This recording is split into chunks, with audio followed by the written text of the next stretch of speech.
श्रीमंदिर परिक्रमा प्रकल्प लोकार्पण अवसर में श्रीमंदिर को संपूर्ण आलोकीकरण करा जायतिला। श्रीमंदिर को आलोकीकरण पाई चारि पार्श्व एकाधिक फोक्सिंग लाइट लगा जायतिला। एभली आलोकीकरण करा जायतिला जे मेघनाथ पाचेरी ठारू आरंभ करी श्रीमंदिर नीलचक्र पर्यंत स्पष्ट दृश्यमान हेउथला। घन अंधकार रे भी श्रीमंदिर सौंदर्य दूर को स्पष्ट भाव दृश्यमान हेउथला।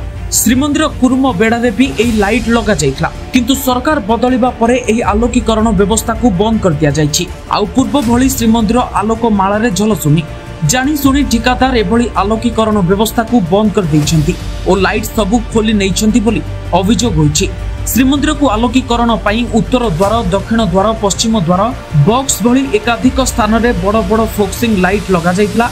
एही उच्च क्षमता संपन्न लाइट सीधा सड़क श्रीमंदिर और नीलचक्र रे पड़ुथला। एथिरे श्रीमंदिर सौंदर्य फुटी बाहर को स्पष्ट दृश्यमान हेउथला। सुनिबाकू मिलछि 4 तारिख फलाफल घोषणा परे एही लाइट को लगाइथिबा ठिकादार लाइट सबको खोली नैछन्ति।